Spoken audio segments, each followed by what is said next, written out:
আমি মোহাম্মদ তানজিম ইকবাল, প্রভাষক অর্থনীতি, সরকারি বেগম রোকেয়া কলেজ, রংপুর। আজকে আমাদের বাংলাদেশের কৃষি এই অধ্যায়টির অর্থাৎ যে দ্বিতীয় অধ্যায়টি এর সর্বশেষ ক্লাস নিয়ে তোমাদের সামনে উপস্থিত হয়েছি। আমি আশা করছি করোনা ভাইরাস পরবর্তী এই সময়ে তোমরা সকলেই সুস্থ আছো এবং নিয়মিত স্বাস্থ্যবিধি মেনে হাত ধোয়ার অভ্যাস গড়ে তুলছো। তো আজকের যে ক্লাসটি এর শিখন ফল কি, অর্থাৎ এই ক্লাসটি শেষে তোমরা যা শিখতে পারবে সেটি হচ্ছে যে কৃষি ঋণ সমস্যার সমাধান। পূর্বের ক্লাসটিতে যে আমরা সমস্যাগুলো দেখে এসেছিলাম, এই সমস্যার সমাধানে আমাদের করণীয় কি।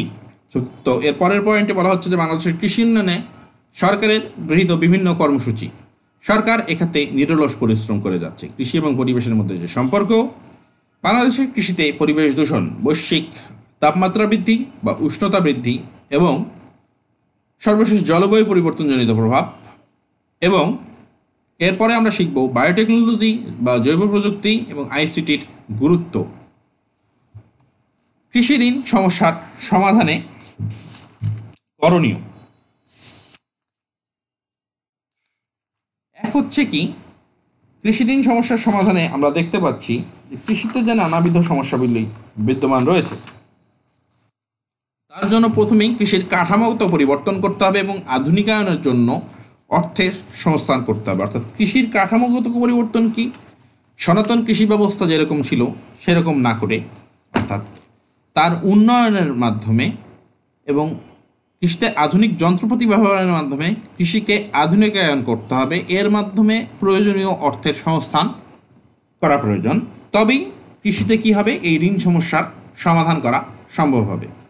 দালাল ফড়িয়া বিভিন্ন ব্যাপারী এদের প্রভাব হ্রাস করার মাধ্যমে এবং সর্বোপরি কী করতে হবে, এই প্রাতিষ্ঠানিক উৎসগুলো থেকে ঋণ দান প্রক্রিয়াকে জোরদার করতে হবে। উপজেলা এবং ইউনিয়ন পর্যায়ে প্রাতিষ্ঠানিক ঋণ প্রদানকারী সেবা যে প্রতিষ্ঠানগুলো রয়েছে সেগুলোর সেবা সম্প্রসারণের ব্যবস্থা গ্রহণ, অর্থাৎ বাংলাদেশ কৃষি ব্যাংক, রাজশাহী কৃষি উন্নয়ন ব্যাংক, সমবায় ঋণদান সমিতি, এগুলোর উপজেলা এবং ইউনিয়ন পর্যায়ে প্রাতিষ্ঠানিক কী করতে হবে, ঋণ প্রদানকারী সংস্থাগুলোর সেবাগুলোকে আরও সহজলভ্য করে তোলার এবং কৃষকের নিকট পৌঁছে দেওয়ার ব্যবস্থা করতে হবে। নতুন ব্যাংকসমূহ এ শাখা স্থাপনের সময় উপজেলা এবং ইউনিয়ন পর্যায়ে বেশিরভাগ স্থাপনের শর্ত প্রদানের ব্যবস্থা গ্রহণ করতে হবে।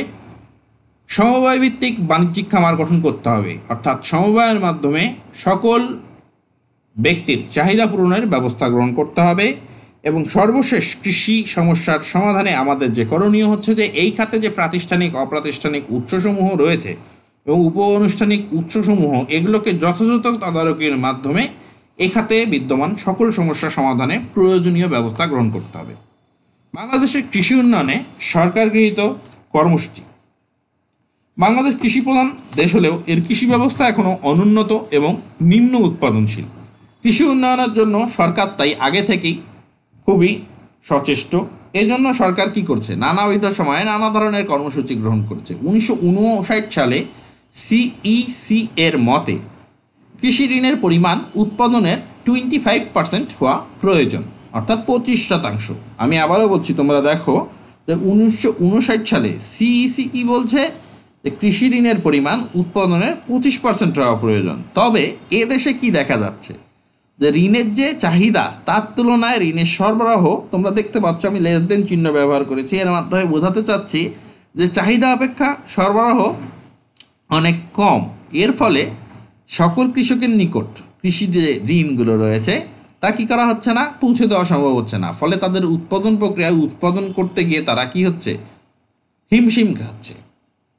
কৃষি ঋণের প্রবাহ বাড়ানোর ক্ষেত্রে বর্তমানে গৃহীত কর্মসূচিগুলো হচ্ছে, এক, প্রকৃত কৃষক এর নিকট খাস জমি প্রদান করতে হবে। যারা প্রকৃতি কৃষক নয় তাদের নিকট যদি খাস জমি প্রদান করা হয় তাহলে তা কী করবে না, তারা কৃষিকাজে বা কৃষি উৎপাদন কাজে ব্যবহার করবে না, অর্থাৎ সেটি উৎপাদনশীল খাতে না হয়ে অনুৎপাদনশীল খাতে বিনিয়োগের ফলে কৃষি উৎপাদন যেভাবে বাড়ানোর জন্য সরকার চেষ্টা চালিয়ে যাচ্ছে তা কি করা হবে না, তা বাস্তবায়ন করা সম্ভব হবে না। কৃষি ঋণ বিতরণ ব্যবস্থাকে আরও আধুনিকায়ন করতে হবে। এ খাতে যথাযথ তদারকি, যেটি আমি পূর্বেই বলেছিলাম, তার ব্যবস্থা আরও জোরদার করতে হবে। ফলে কি হবে, কৃষি ঋণ সকলের নিকট পৌঁছে দেওয়া সম্ভব হবে, সকলেই কৃষি উপকরণ বিতরণ থেকে কৃষি উপকরণ প্রাপ্তি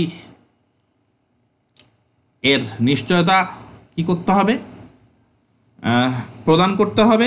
কৃষিতে বীজ সহায়তা দিতে হবে, সকলকে উপকরণ এবং বীজ সহজে সুলভ মূল্যে পৌঁছে দিতে পারলে আমরা এ খাতে যে কাঙ্ক্ষিত সুফল তা সহজেই অর্জন করতে পারবো। কৃষি উপকরণ সহায়তা কার্ড বিতরণ করতে হবে, প্রত্যেক কৃষকের নিকট কার্ড অনুযায়ী যতটুকু প্রয়োজন ততটুকু উপকরণ পৌঁছে দেওয়ার ব্যবস্থা করতে হবে। তাহলে কি হবে না, এক্ষেত্রে উপকরণের অপচয় রোধ করা সম্ভব হবে। আর অপচয় রোধ করলে কি হবে, বা এই উপকরণ সকল কৃষকের নিকট যারা বঞ্চিত হচ্ছে, অনেক সময় দেখা যাচ্ছে যে উপকরণ অধিক হয়ে যাওয়ার কারণে কোনো কৃষকের কাছে তা নষ্ট হচ্ছে, আবার কেউ তা পাচ্ছে না, তো এক্ষেত্রে তা সকলের নিকট পৌঁছে দেওয়া সম্ভব হবে। 6 নম্বর পয়েন্টটি হচ্ছে শস্য বহুমুখীকরণ। এটি অত্যন্ত গুরুত্বপূর্ণ একটি পয়েন্ট। একই জমিতে একই ধরনের ফসল উৎপাদন না করে বিভিন্ন ধরনের ফসল উৎপাদন করাই হচ্ছে শস্য বহুমুখীকরণ, যা আমি আমার প্রথম ক্লাসটিতেই তোমাদেরকে এর গুরুত্ব সম্পর্কে প্রয়োজনীয় ধারণাগুলো প্রদান করেছি। সর্বোপরি 7 নম্বর আমাদের সর্বশেষ পয়েন্টটি হচ্ছে সেচ সুবিধার সম্প্রসারণ। কৃষিতে বিভিন্ন সময় যদি সেচ সুবিধা প্রদান করা না যায়, তাহলে আমাদের যে কাঙ্ক্ষিত উৎপাদন তা কীভাবে ব্যাহত হয় তা তোমরা সাম্প্রতিক বছরগুলোতে অতিবৃষ্টি এবং অনাবৃষ্টির ফলে ইতিমধ্যেই দেখে ফেলেছ। সেচ সুবিধার যদি এক্ষেত্রে সম্প্রসারণ করা যায়, তাহলে কি হবে, আমরা কাঙ্ক্ষিত মাত্রায় আমাদের উৎপাদন কার্যক্রম পরিচালনা করতে পারবো।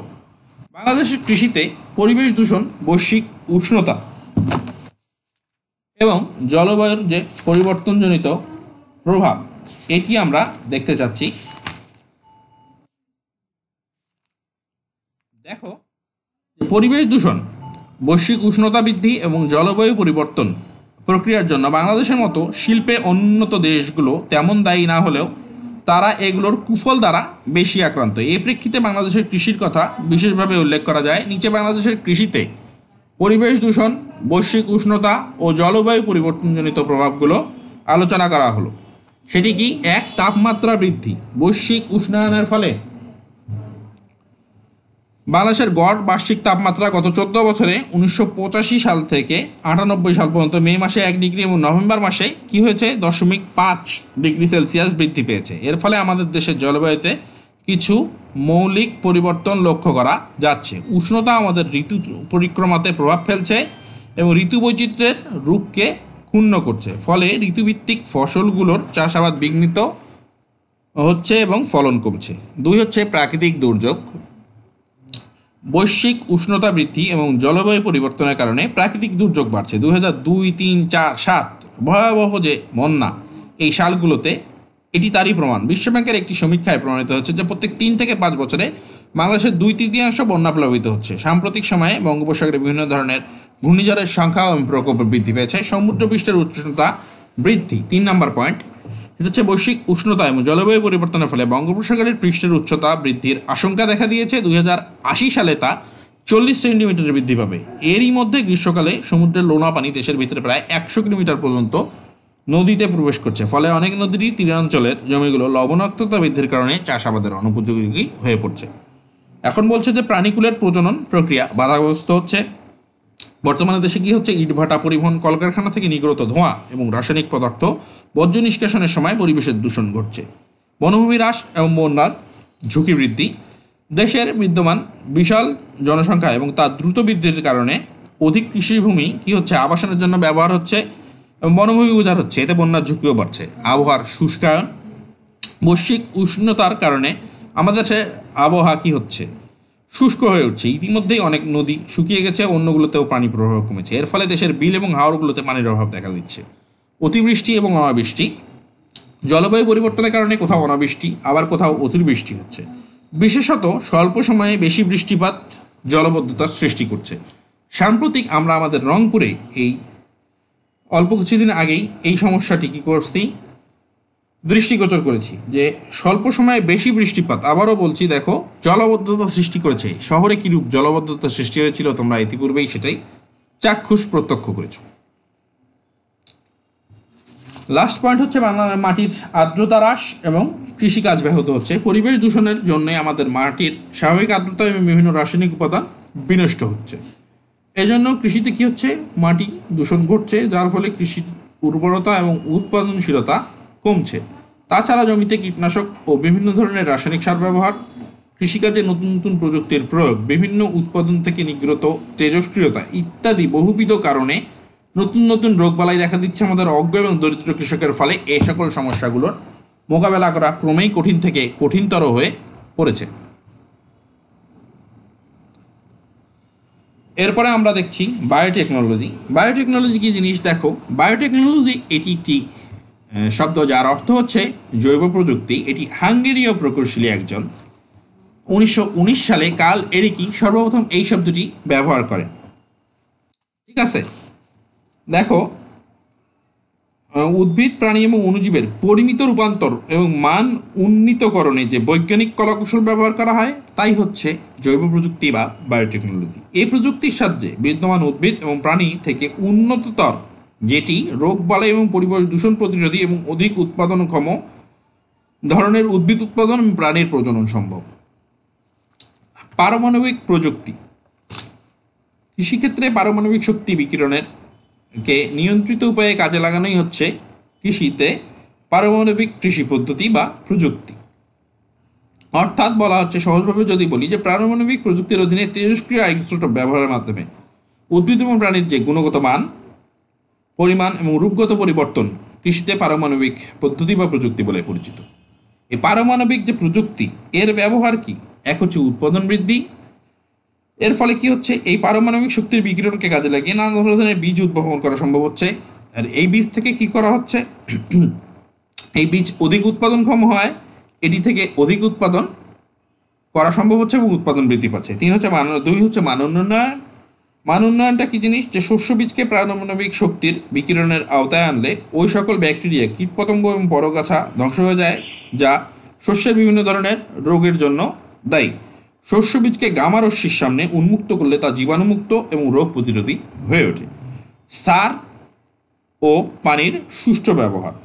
পারমাণবিক পদ্ধতি ব্যবহার করে উদ্ভিদের সার শোষণের ক্ষমতা নির্ধারণ করা যায়।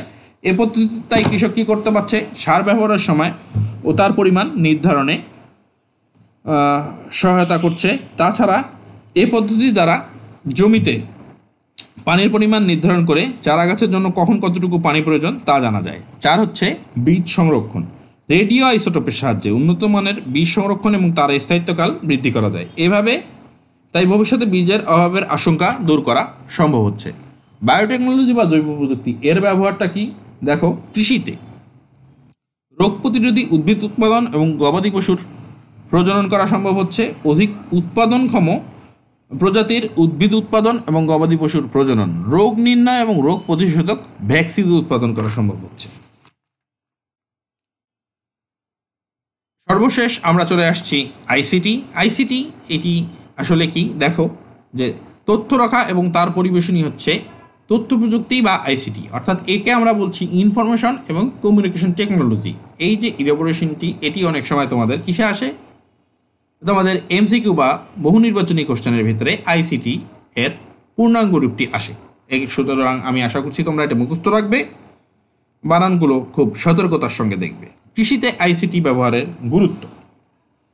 এর প্রথম গুরুত্ব কি, সেটা হচ্ছে যে আবহাওয়া সংক্রান্ত তথ্য প্রাপ্তি। কৃষিকাজে আবহাওয়া অত্যন্ত গুরুত্বপূর্ণ। সময় মতো বীজ বপন, চারা তৈরি ও রোপণ, কীটনাশক প্রয়োগ ইত্যাদি ক্ষেত্রে আগাম আবহাওয়া বিষয়ক তথ্য জানা একান্ত প্রয়োজন। উন্নত উপকরণের তথ্য সংগ্রহ করতে হবে। আজকাল কৃষি উৎপাদনের মান এবং পরিমাণ বৃদ্ধির জন্য দেশে দেশে উন্নততর বীজ, সার, কীটনাশক ইত্যাদি উদ্ভাবিত হচ্ছে। এর সাথে রয়েছে নতুন নতুন কৃষি যন্ত্রপাতির ব্যবহারও। কৃষি উপকরণ ব্যবহারের বিভিন্ন নিয়মকানুন আছে। যথাবিধ নিয়মকানুন মেনে এর ব্যবহার জানা সকলকে আবশ্যক। কৃষির উৎপাদন বৃদ্ধি। কৃষি উৎপাদন বৃদ্ধির জন্য প্রয়োজনীয় উপকরণসমূহ সময় মতো এবং প্রয়োজনীয় পরিমাণে সংগ্রহ করা প্রয়োজন। 5 নম্বর হচ্ছে যে শস্য রোগ দমন। নতুন উদ্ভাবিত বীজ ব্যবহার করতে গিয়ে ক্ষতিকর ব্যাকটেরিয়া, ভাইরাস ইত্যাদির দ্বারা আক্রমণ হচ্ছে। এর ফলে কী হচ্ছে, ফসল নষ্ট হওয়ার আশঙ্কা থাকছে।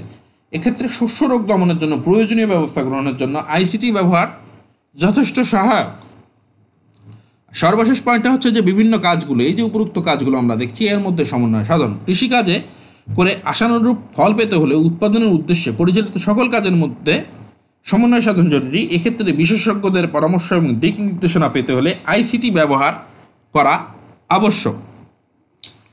সুতরাং বলা যায় যে কৃষিখাতকে অধিক উৎপাদনক্ষম করতে হলে আমাদের কৃষকদের ধীরে ধীরে আইসিটি ব্যবহারে তৎপর হতে হবে।